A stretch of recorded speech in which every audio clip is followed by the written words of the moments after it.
What a beautiful life. All that I've got is all that I need. I got you, baby, you got me. What more could I ask for? Beautiful life. Beautiful life. We got beautiful life.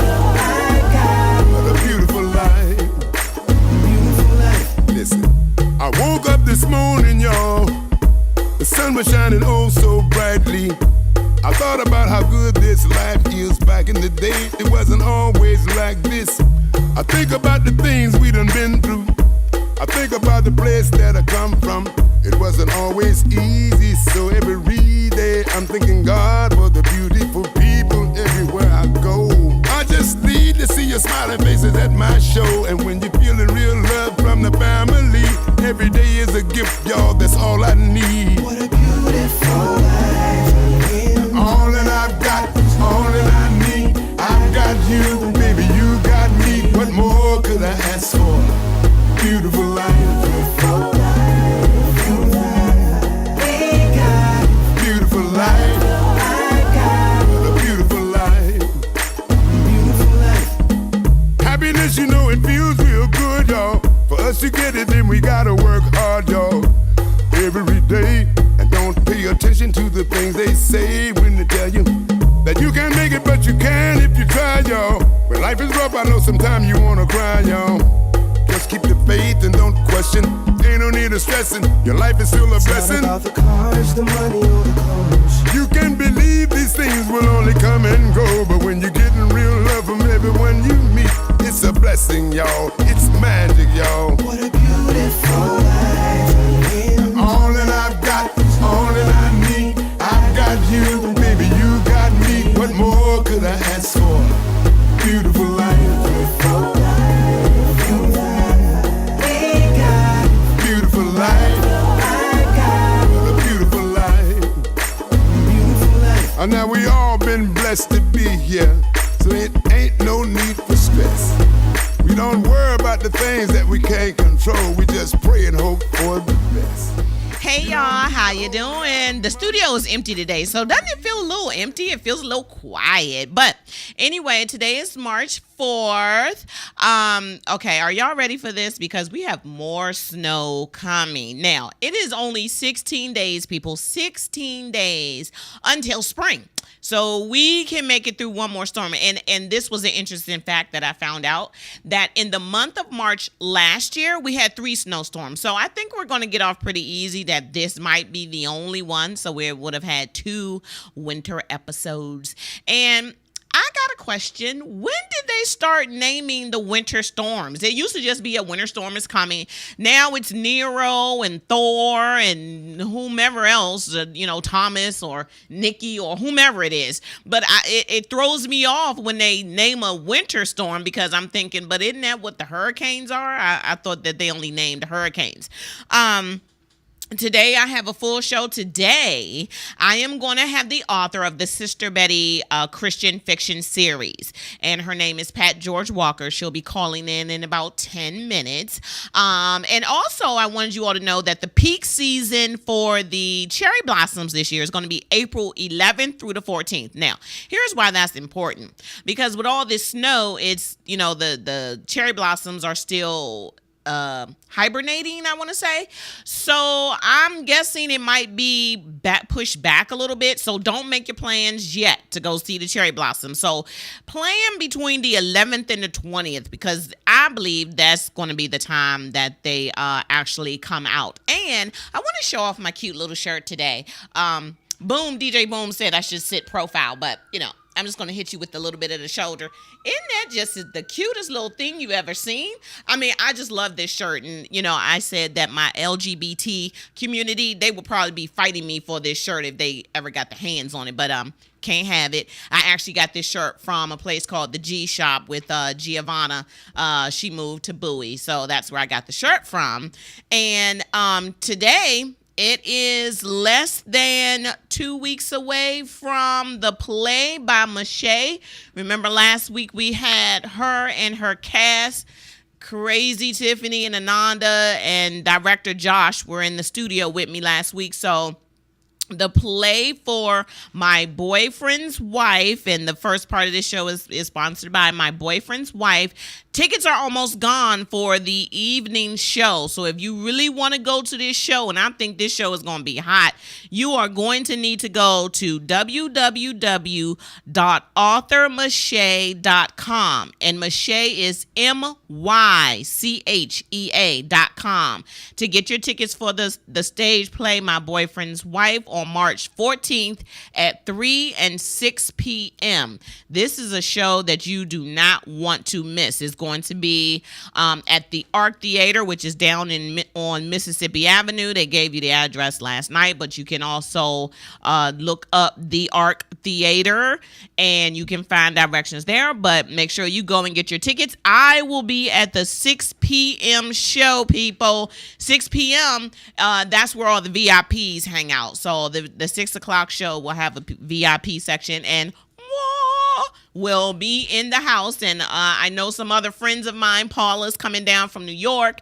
A couple of my other friends are going to be going to the play. So it is going to be a rip-roaring good time. Now, the other thing I want to discuss was can somebody please tell me what in the heck is going on with this whole dress? Is it white or gold or blue or black? Now, here was my question. Now, half of America is saying it's white and gold. The other half is saying it's blue and black. I saw the dress. The picture that I saw was blue and black. How do we know that there is not two pictures going around the internet? And everybody just so, the dress is white and gold. Well, who really cares? I mean, first of all, did she really want us to tell her what color the dress was, or did she just want us to tell her that she looked cute in the dress? Because either way, the dress wasn't that cute. Now, that's just my opinion. Now, that ain't something I would have wore to somebody's wedding. Not even being the mother of the bride, I wouldn't have wore that. But, if we could spread some really good news around the internet as fast as this whole foolishness with the color of this dress, then maybe we wouldn't see as many fighting videos, which I have to say, in my own stream, has gone down tremendously. So thank you, Facebook, for taking notice that these things don't need to be on Facebook. Second of all, next month, and here's an announcement, people. Next month, my second novel will be out. And it's called Let Me Say This Again. Okay, so it is going to be out on April 1st. I will have a copy of it here in the studio. And for one lucky stage play goer on March 14th, if you come up to me and can tell me the name of my book, my second book, and 2 of the characters in the book, you will get that book for free. So you heard it here first, people. March 14th, I will have a pre-release copy of the novel Let Me Say This Again by me, B. Swangin Webster. I'm going to have it with me. And if you come up to me while at the play My Boyfriend's Wife and can tell me 2 characters in the book, you will get that book for free. So, on to other news. My intern is in the studio. She is graduating from Howard this year, so very proud of her. She's such a hard worker, and she's such a cutie pie too. So, thank you for being here, Miss Intern. And of course, I don't know if you all have been following me on Twitter, and if you haven't, why not? But if you have, you know that today for me is going to be a pretty long day, because right after my show, I am going to still be in the studio at 9 o'clock tonight. I'm going to be in the studio with Kay Lowry Moore. We're going to do confessions and conversation. Now, let me just tell you, I'm going to have a confession on this show. Y'all don't want to miss this. I'm telling you, you don't want to miss 9 o'clock. Now, I know Empire comes on, and I watch Empire too. I DVR it. So as soon as I get home tonight, I will be watching Empire. And just so everyone knows, I'm Team Jamal. Okay? Team Hakeem, he's a little crybaby. Really don't like him. But so I'm on Team Jamal. And then at 10 o'clock, I am going to be on the Anti-Dating Show with Mutariq and Sharon. So you will get to see my lovely face and this cute little shirt 2 more times today. So I'll be back on the air here at 9 o'clock, and then I will be back on the air here at 10 o'clock. The shirt ain't going to change. The shoes might, but the shirt is not going to change. So as we get ready for Mrs. Pat George Walker to call in, I just want to give you a little background on her. If you follow Christian fiction, she is the author of the Sister Betty books. Sister Betty, God is Calling You.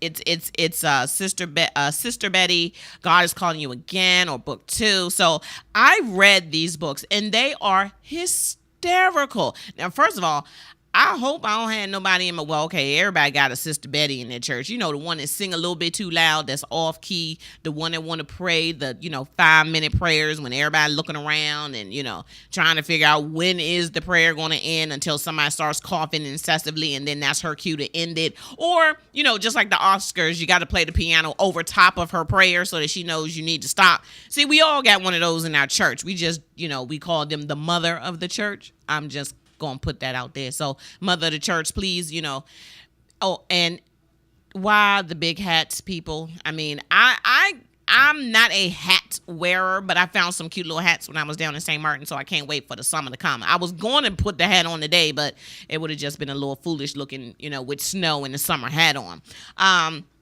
But Sister Pat George Walker writes these series, and she's been writing these series for over 10 years. So when we talk to her today, we are going to find out all about this. And hopefully, hopefully she will be calling in soon. She's going to call in about 5 minutes. But other than that, nothing else has been going on except for, you all know that I'm a grandmother and I only have one grand diva. So my son who lives in Vegas, him and his fiance are expecting twins, a boy and a girl. So I am just so happy that I'm going to have twins in the family. So I'll be going out there. The babies will be born sometime in May.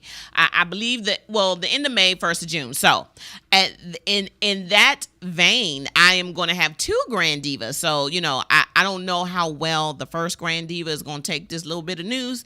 So we're trying to break it to her gently, and it's not going well, people, because she keeps saying she's the only grand diva, and I'm trying to make her understand, but there's going to be another one and she can teach. And she actually told me, I don't want to teach her nothing. I'm like, oh, okay. So for 3 years old, you don't want to teach nobody nothing? No, Nina, I don't want to teach her nothing. Oh, okay. So we can see how that's going to go, already. So we're trying to get her, like gave her a little doll and said, this will be your little cousin. And she threw the doll across the room, and then she gave the doll to the dog. So yeah, we might not let her near the new baby once it gets here until we can, tell her that it's going to be here to stay. So again, I want to also say thank you to everyone that follows me on Facebook, because yesterday I put out that I am now creating an email distribution list. And in that list, people that sign up, I'm only going to send out an email newsletter maybe once or twice a month. But in there, you will get special codes. You will get free books. You will get a lot of things free. And hold on, because I believe, hello, Miss Pat, is this you? You know what? I think I hung up on her. Okay. So hopefully she'll call me right back, because see, my compulsiveness would make me call right back, and then she'll be calling me back, and then it'll just be. So I'm just going to wait till she calls me right back. And I don't know how I did that. See, I'm still learning the phone, and am I able to use that excuse? It's been over a month. So I don't know if I can keep using that excuse or not. Let's see. Maybe I should call her back. Let's see if I do that now. Hopefully I got this hooked up right. Yeah, because I see that. Okay. So let's see if we can get her back on the line. Hello? Hi, Miss Pat George Walker. How are you? I am fine. How are you? I'm good. I'm so sorry. You know what? I was answering the phone okay, I'm not even going to lie. This phone is like a month old, and I still haven't learned all the features yet. So I accidentally tried to answer but hung up at the same time. Well, you know what? I hung up because I realized it wasn't 4:15. So it wasn't me. But that is quite okay because you know what? I have a whole bunch of questions for you today. So we're going to need this extra time. So I have to, okay, first of all, because I follow your Facebook page, congratulations on Pareto. Is that how you say his name? Perito. Congratulations. Cute as a button. That little teeny dog is just as cute as can be. Now, how did you end up with him? He needs to hurry up and get potty trained because, there's only one queen in this house, and right now she just, rolling all over the place.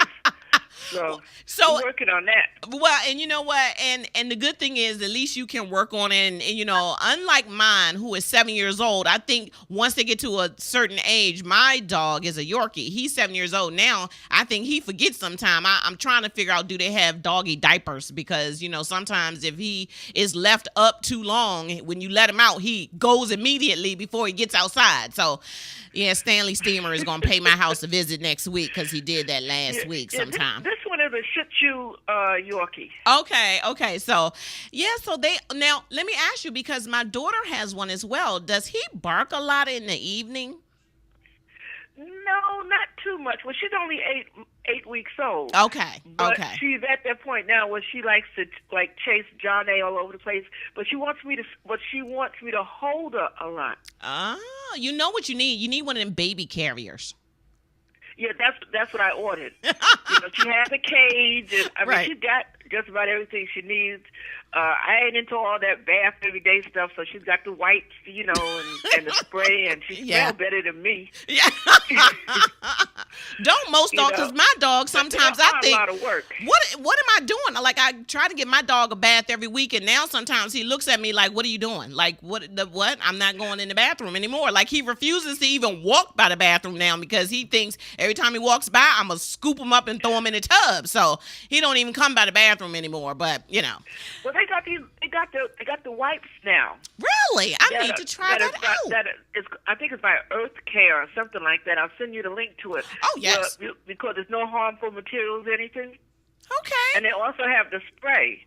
And then you just wipe them down, and then, I brush her after I wipe her down and whatnot, and wipe a little tail. Okay. But I didn't know you're supposed to cut hair around the tail. I ain't into all that. Look, see, you know what? I didn't know that either. So my dog goes to the groomer every 2 weeks because I'm not doing none of that. I'm not cutting hair, not trimming that. I don't even cut my own hair. I sure ain't gonna cut no dog's hair.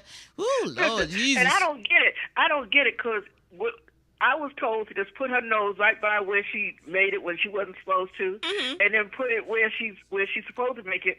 Which now she don't want to put her nose where she makes it, but she don't mind, licking her own behind. I don't get that. That makes no sense. That makes no sense to me either. But they do it, don't they? So I don't know. So I wipe a little tushy for her, And that's why I think I need somebody to wipe my tushy after I go. I think that's called getting older. So then you just get a diaper. Listen. Just live long enough. You get that. Okay, so now you know what? Now let me ask you, because Sister Betty, I read Sister Betty probably 10 years ago, and I became a fan of yours at that very moment. Like probably within 2 chapters of the book, I was like, oh my God, I got to buy all of the books. So I have all of the books. And thank you. Sister Betty, what made you decide to write a character like that? Well, I knew someone like that. Oh. When I was a child, I spent some time in South Carolina with my grandmother, and my youngest sister had gotten third-degree burns on her throat from pouring kerosene on hot coals in the stove. And they didn't have doctors, but they had these healers that would come around, and do whatever it was they do. And this woman, a little short lady, petite, her name was Miss Irene, and my grandmother sent for her, and she came, and she had this handkerchief, and she had something in her mouth, and she chewed it up and whatnot, and she spat it into this handkerchief, and then she started speaking over it. I don't know if she was speaking in tongues or what, but she laid it on my sister's throat. And about a month later, there were no signs of a burn. Wow. And my sister was able to speak. And I was in such awe of that woman. So years later, when church folks really started getting on my last nerve, I thought of her. I said, now I wonder what she would do if God called her on the telephone and said he was coming by to see her, but he never said when. And you know, us church, well, y'all church folks, really, y'all, you church folks, you know, you want to praise God on Sunday and act a fool before you even get out the door, you know, right? And but we waiting on the Lord, right? So I said, well, now how is she going to react? First of all, how will she react to the telephone call? Mm-hmm. Secondly, would she do all the work that she should have been doing in the first place, getting ready for the Lord to come, or will she just lose her mind? Mm-hmm. Oh, so and that's how she ended up doing what she did. Right. Oh, my God. And it was just hysterical. I literally was laughing hysterically while reading this book. Now, when you wrote this book, did you intend for it to then lead into a series of Sister Betty books? No. As a matter of fact, I wrote the play first back in the 70s. Mm-hmm. And I did the monologues. You know, I was going around different churches when I was doing the Sister Betty monologue. Mm-hmm. And, of course, you know, Sister Betty's church was the Ain't Nobody Right But Us, all others going to hell church. Right. So I was able to, you know, incorporate a lot of characters in that. So what happened was I was no longer working for Columbia Records, and I got together with some other people, and we had produced an album for an artist by the name of Cultidon, and for Rough House Records. And then Columbia Records decided that they were going to shelve the album because they had this girl group that they wanted to put out, Destiny's Child. Mm-hmm. So I'm sitting there saying, okay, now what am I going to do now? You know, I ain't got nothing else to do. And a friend of mine who wrote Soul Food, LaJoyce Berkshire, said, well, why don't you, you know, write one of the little silly stories you're always working on? Mm-hmm. And that's what I did. So I put a little 22-page booklet out there with a staple in the middle called Sister Betty, God's Calling You. Mm-hmm. I had no idea that in the literary business you don't put out one little short story. Right. That you know, I thought it was like the recording industry where if you have an album, you put out a single. Right. I had a collection of stories, so I was putting out this one little single. Okay. Well, that one little single led me to a major publishing deal.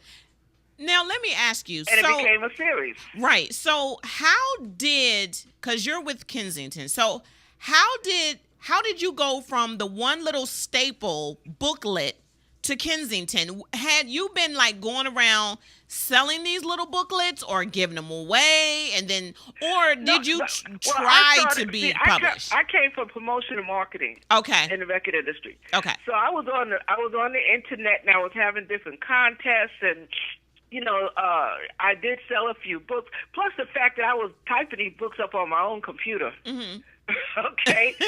And I didn't know. When I tell you I came here ignorant, I just did what the Lord laid on my heart to do. Okay. So that's what I did. And the library started ordering the little book, and there was nothing on the spine. Didn't even have a spine. Mm-hmm. The bookstore started ordering the book as special orders and whatnot. Word got out, and that was that. So as a matter of fact, before I go any further, okay. There was another author by the name of Tracy Price Thompson, and Tracy wrote Black Coffee at that time. Okay. And she loved Sister Betty.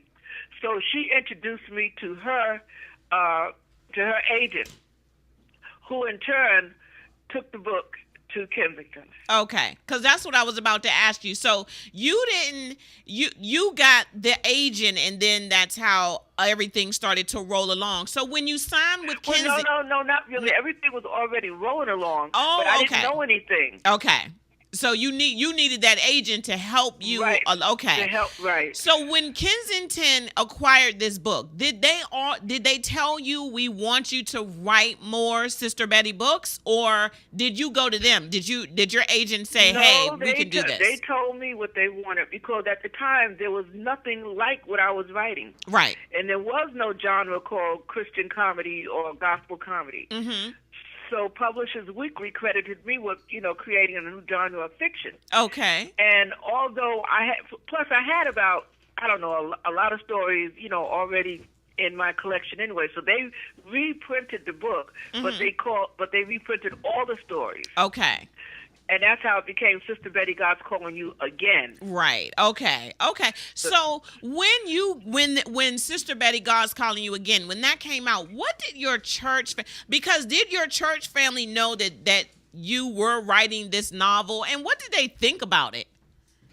Well, they loved it. They loved it. However, one of the characters that I wrote about, one of the church mothers, Sasha, Mother Crayon, was based on. I was going to say. Based on another actress is based on a pastor's wife. And the people from that church came to me and said, "You know what? You ought to be ashamed of yourself because we know exactly who you're talking about."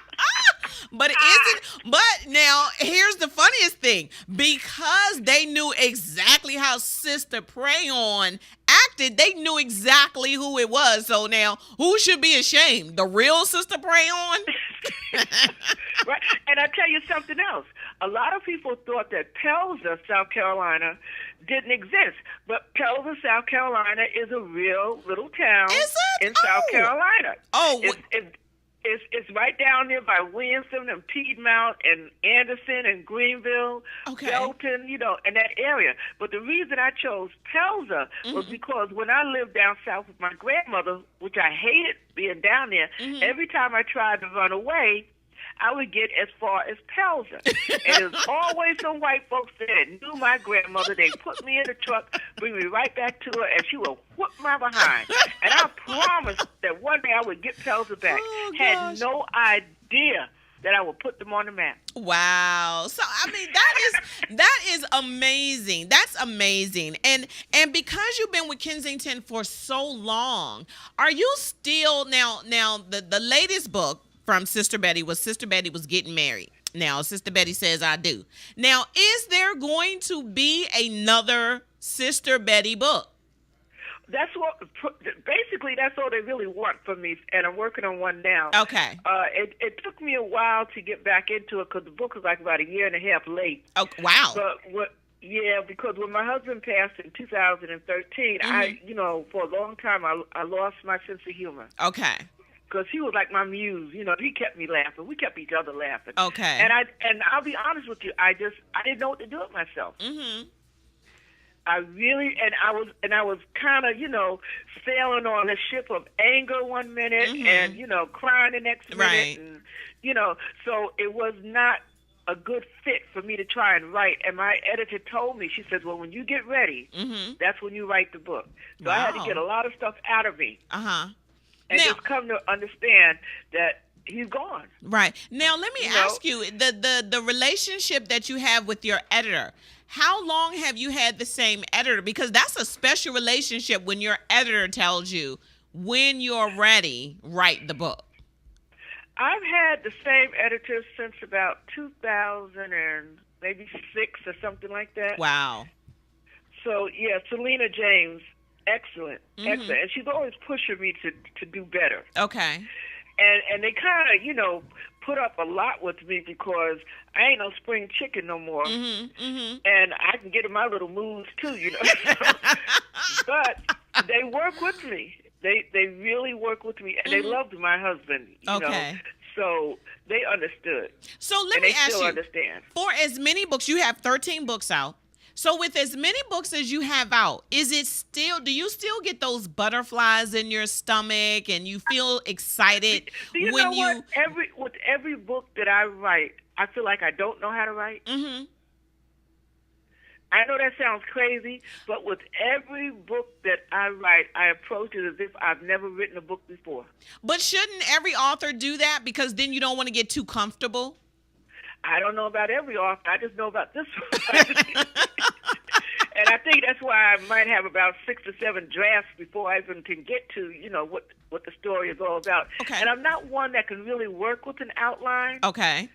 So the only thing, my editor asks from me is a synopsis and who the characters are. Mm-hmm. And 9 times out of 10, by the time I turn the book in, it has nothing to do with the synopsis or the characters. So, So you literally just sit down in front of your computer and just start typing out pages. I start writing, and my characters talk to me. I don't talk back to them, but they do talk to me. Okay. And sometimes I get I've deleted chapters Wow. After, a character had approached me and said, you know what, that ain't right. I Okay. wouldn't do that. I wouldn't say that. Let's do this again until we get it right. Mm-hmm. And then some of the subjects that I touch on, I have to be very mindful Mm-hmm. of my audience because I don't preach, but I do tell the truth. Okay. So let me ask you, in Sister Betty Says I Do, you did touch upon her sexuality. And Yes. and did you find, or were your readers a little upset with you, talking about, let's be clear here. I've heard that people in their 50s and 60s are having more sex than I'm having right now. So I'm just waiting to get to that age. So Hey. No, I thought it was important on several different levels. Number one, with Viagra and Cialis and all this other stuff that's out here, a lot of the older men or elderly men are going out with these young girls, picking up whatever they got and bringing it back home. Mm-hmm. That's one thing. The second thing is, just because there's snow on the roof don't mean that there's no fire in the fireplace. Right. And thirdly, it was about time. Well, Sister Betty, it was about time. I'm about to She say, was way overdue. because And because I just thought it was funny that I wanted to put her with somebody who didn't have any sexual experience. okay. And Freddie was the perfect one. Now, okay, so when you did that, did you get feedback from your readers? They loved it. As a matter of fact, I'm trying to think. I think it was the National Library Journal. Mm-hmm.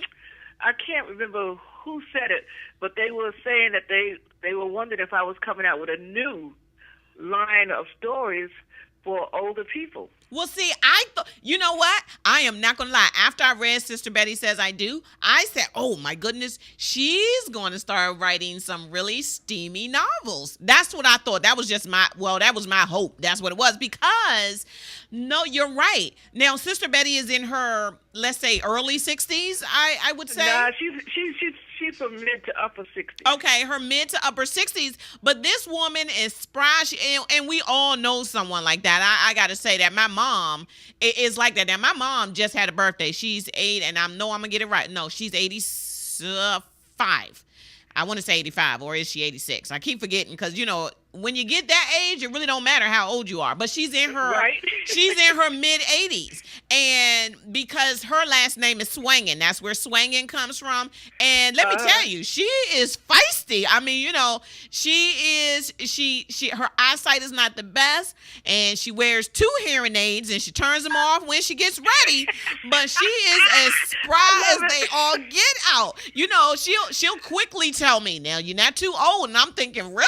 Because you are. I'm thinking, what are you going to do to me? By the time you get up, I'm already in my car and out the door. Now, I'm not trying to, but I know I would never say that in front of her, though.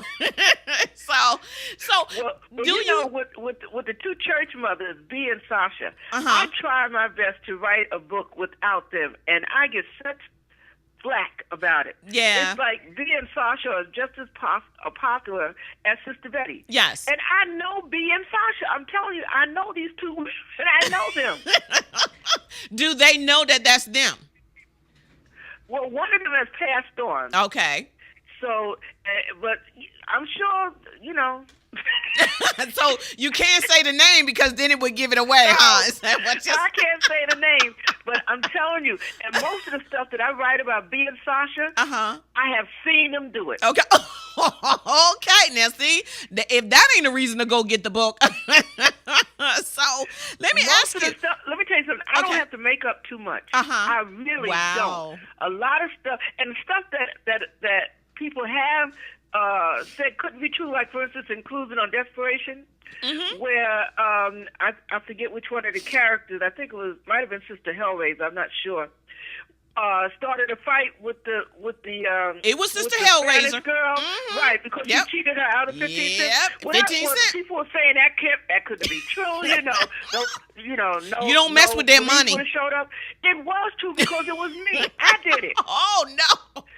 And 2 other authors, Maxine Thompson and Sarah Freeman Smith were with me. Uh-huh. The girl tried to take my $3. And I had already lost money in the casino, and I was not about to let her, take my $3. And the next thing I knew, I was going across the counter, and there was another woman in the store who came up to me and put her hands on my head, on my forehead, and she said, "In the name of Jesus, let it go, honey, let it go." I said, "No, you don't understand. It's them $3. I said, "Consuela got my $3." People said, Consuela. "No, that couldn't possibly have happened." So let me ask you. So being with a big publisher, because Kensington, Delphina, you're a subset. Being with a big publisher, some people say, "Oh my gosh, that's what I want. That's my end game. My goal in life to be is with a big publisher." Tell me one thing, good and bad, about being with a big publisher. Well, I'll put it this way. When you are not with the publisher, you're doing everything. Mm-hmm. Your marketing, your promotion, you're writing the book, whatever. When you're with the publisher, unless you're James Patterson Uh-huh. or Jacqueline Collins or, somebody like that, Uh-huh. you're still doing everything. They're helping you. Right. But the work is not lessened. Mm-hmm. So let me ask, when you, because I met you last year. I met you last year at the Black Readers in Rock weekend here in Bowie, Right. Maryland. That's where I met you last year. So when you come to events like that, is that because someone has sought you out, or your marketing department from Delphina has seen this event, or because you have found these events? Well, you have to remember, I'm also a Christian comedian. Okay. So I get around, or I've gotten around a lot. And 9 times out of 10, it's because the events have sought me out. Okay. Now, if I tell my publisher that I want to do some bookstores or whatever, they will ask me, when I'm available, how I want to do it. So, and they will pursue that. Okay. But for the most part, with the churches and the book clubs and events like that, they usually come to me. Okay.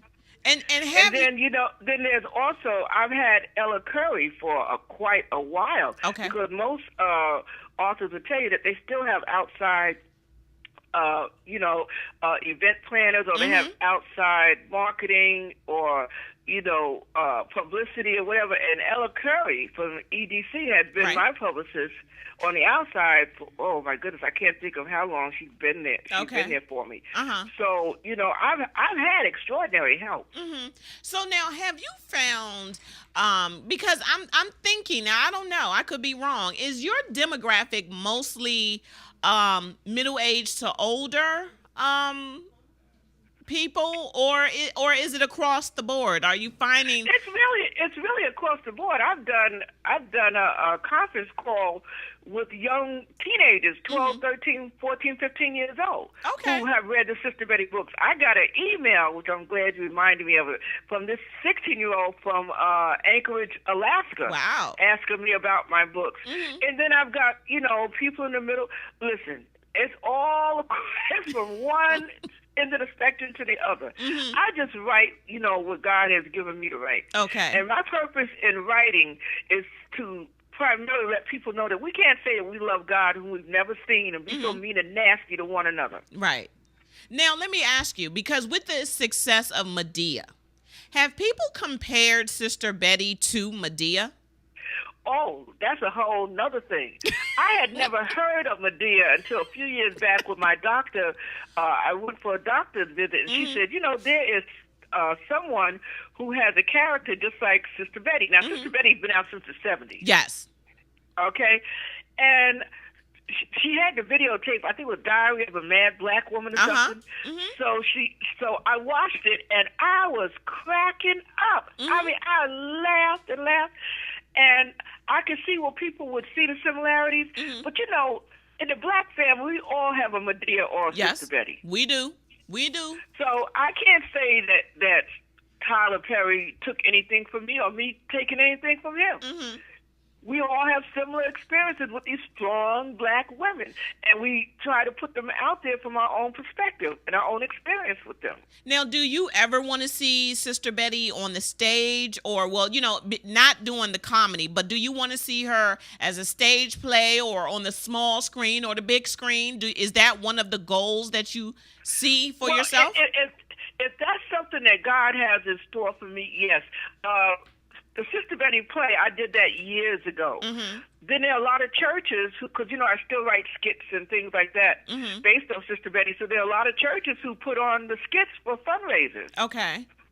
So, as far as Sister Betty being on the screen, if it happens, fine. If not, you're good with that as well. Yeah, I'm good. Okay. I'm good. So let me ask you now, you did write, there was a book that was not a Sister Betty. You did have a few books that weren't Sister Betty. Don't Blame the Devil came out at the tail end of 2014. So is this a book that you had wanted to write and you just said, well, in between Sister Betty, I'll write this, or because I haven't read it yet, but I have skimmed through it.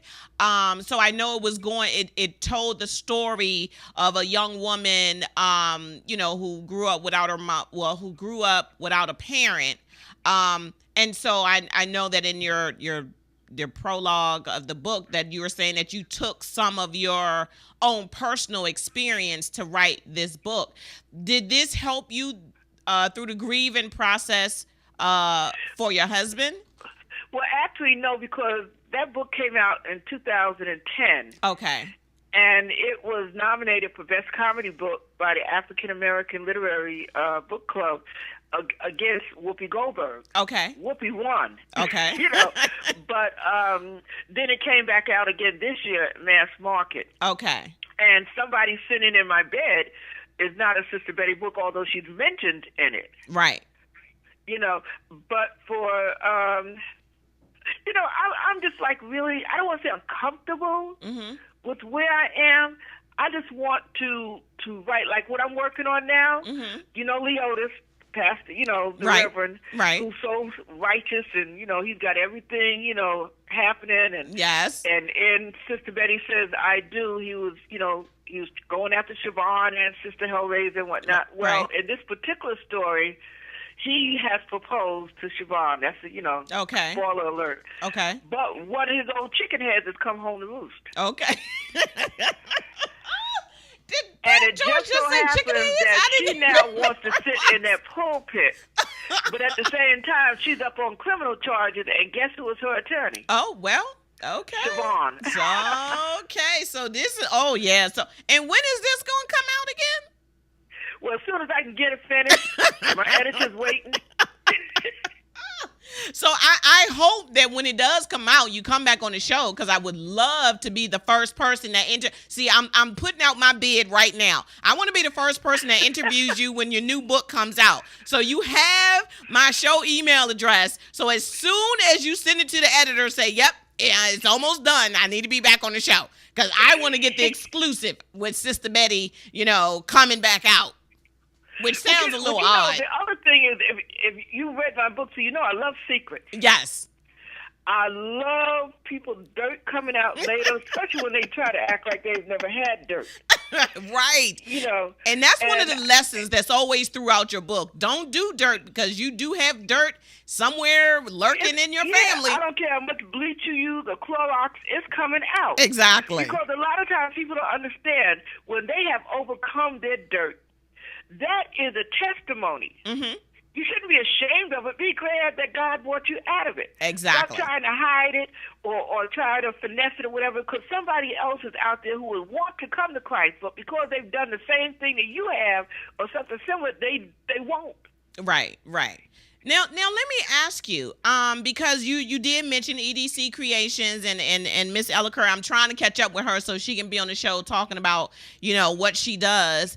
Do you find that you are hand selling a lot of books still, even though you're with a major publisher? Are you still, do you still have stacks of books that you take with you wherever you go? Or has that now become part of your team, effort that you don't really have to do that anymore? Well, what happens is with with me, I can't speak about other authors, but when you sign a contract, you get a certain amount of promotional copies. Mm-hmm. So you can either let them pile up, Mm-hmm. sell them, use them as, giveaways or whatever. So that's why when I come to an event, if it's something that I have to pay for out of my pocket, well, quite naturally, I want to sell books so I can recoup some of that money. Right. So it varies, basically. Okay, and because you have a varied audience, are you finding that you're selling more physical books than Kindle copy books, or are they about the same? I really don't know. Because we see statements twice a year. Okay. So I really don't know. Mm-hmm. But if people have Kindle books, they can still get it autographed. All they have to do is, go to autograph.com. Right. And, now, have you done that? Have you autographed people's Kindles? Oh, yeah. Okay. See, yeah. I need to get that. I need, because people keep telling me about this autograph your Kindle thing, and I just haven't taken the time to do it. So now, how far, because, see, I'm going to just put you right on the spot. How far are you into the newest Sister Betty book? I'm on my third draft. Okay. So you got 3 more drafts to go, huh? Yeah, because it changes. It changes. Okay, well, so but it could be that you finish it before the end of the year.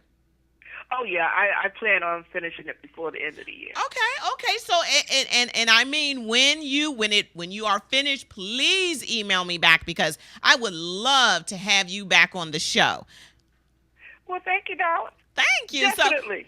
So you know what? So it's been almost it is a little after 4:45 right now. So I want to thank you for joining me. And if everybody goes out there, Sister Betty says I do. First of all, you want to pick up all of the Sister Betty books. You want to pick up all of Pat George Walker's books, because one, they give you a subtle lesson, and two, they're just hysterical. The books are hysterical. So make sure you pick up Sister Betty Says I Do. But you got to start off with Sister Betty, God is Calling, because that was the very first book that I read, and I laughed hysterically. And also, with the very first Sister Betty book, Sister Betty, God's Calling You, it is a collector's item. I've seen it on, I think, Amazon for $1,500. What? So, I'm holding on to mine. Yeah. I have both. Don't you lose that book. I'm not, but see, I don't have it signed yet. The one that I did on my computer and printed it out, that's a collector's item. Wow. So, and also, your viewers and your listeners can go to www.sisterbetty.com. And from there, they can also see a video clip, from one of my performances. They can find out how to contact me if they need me to come to their event or to bring a performance, a fundraiser, or whatever. I'm back out there now. Okay. So, they can fill out a form to reach me. I'm here. Okay. You have to trip over me, not to see me. Okay, and y'all heard it here first. She is here, and she's willing to travel. She might not bring the little dog with her, because the dog is not trained yet. But, hey, that might be the guard dog sooner or later, because, they get a little protective after a while. So thank you so much for joining me, and make sure you all go check out the video on www.sisterbetty.com. And if you just Google it on YouTube, you can find the video, because that's how I actually found it. I was on YouTube and it came up because I was typing it in. So thank you so much for joining me today. Well, listen, darling, thank you so much. And as Sister Betty always says, honey, look, don't let worry kill you all. You let the church hotel. Well, it was so good talking to you, and I will talk to you soon. Okay, my dear, you have a blessed day. You too. All right, bye-bye. So as you all heard, that was Pat George Walker, the author of the Sister Betty books. And every time I say Betty, I want to say Betty Boop, but that's not it. It's Sister Betty, God is Calling You, and Sister Betty, God's Calling You Again. And those are her books. And if you want a good comedic and Christian without, it is a couple of curse words in it, not a whole lot, but it is just down home, clean, fun. Everyone had a Sister Betty in their family. So if you really want a good book, go pick up a book from Pat George Walker. And also, on that same note, the second half of this show was brought to you by Intrigue Publishing. And they have 2 new novels coming out, a YA, The Boy Who Knew Too Much by Jeff Westhoff is a spy novel in the vein of James Bond when he was a teenager. And Roses Are Dead, My Love by Penny Clover Peterson. Again, it's a cozy mystery, no sex. There's violence, but you don't see blood, guts, and gore. So if you want 2 great reads, you want to pick up books by Penny Clover Peterson and by Jeff Westhoff. They can both be pre-ordered on Amazon.com. If you cannot find them on Amazon.com, make sure you go to one of their websites. Peterson is spelled with an E, so it's Petersen instead of SON.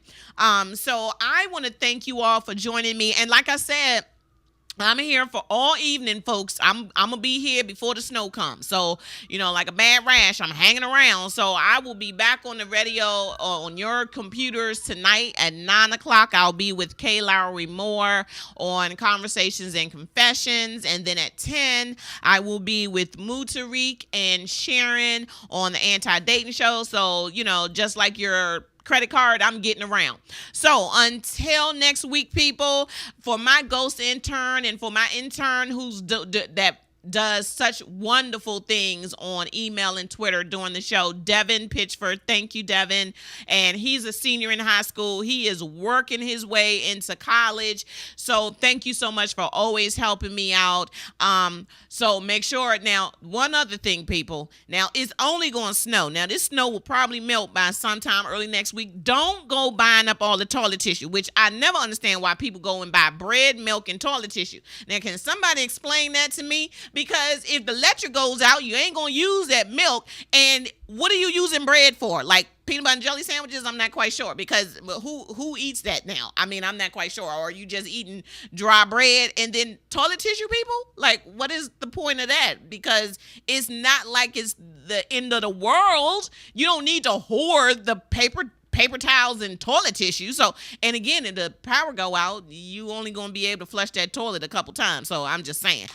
So please just, be responsible. And people, when they tell you to stay off the roads tomorrow so they can plow, please listen. Okay. Cause I want to see you all back here next week.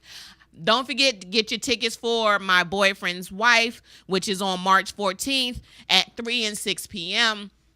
And next week, I will have in the studio 2 Campbells. There will be a Campbell from New York and a Campbell from Waldorf. And there are 2 authors that will be joining me in the studio next week. So until then, I am B. Swangin Webster. I'm living a beautiful life. Thank you, Paula, for listening. And I will see you all next week. What a beautiful life. All that I've got is all that I need. I got you, baby, you got me. What more could I ask for? Beautiful life. Beautiful life. What a beautiful life. Beautiful life. Listen, I woke up this morning, y'all. The sun was shining oh so brightly. I thought about how good this life is. Back in the day, it wasn't always like this. I think about the things we done been through. I think about the place that I come from. It wasn't always easy, so every day I'm thanking God for the beautiful people everywhere I go. I just need to see your smiling faces at my show. And when you're feeling real love from the family, every day is a gift, y'all, that's all I need. What a beautiful life. All that I've got is all that I need. I got you, baby, you got me. What more could I ask for? Beautiful life. Beautiful life. I got a beautiful life. Beautiful life. Happiness, you know, it feels real good, y'all. For us to get it, then we gotta work hard, y'all. Every day. And don't pay attention to the things they say when they tell you that you You can't make it, but you can if you try, y'all. When life is rough, I know sometimes you wanna cry, y'all. Just keep the faith and don't question. Ain't no need of stressing. Your life is still a blessing. About the cars, the money, or the clothes. You can believe these things will only come and go, but when you're getting real love from everyone you meet, it's a blessing, y'all. It's magic, y'all. What a beautiful life. All that I've got is all that I need. I got you, baby, you got me. What more could I ask for? Beautiful life. Beautiful life. A beautiful life. Now we all been blessed to be here, so it ain't no need for stress. We don't worry about the things that we can't control. We just pray and hope for the best. You don't need a whole lot of money. You don't need no fancy car. You ain't gotta be famous or a movie star. Just be happy with who you are. You got some food on the table and a place to live, and that's a beautiful life. You got somebody you can love, family and some kids, and that's a beautiful life. You got money in your pocket just to pay your bills, and that's a beautiful life.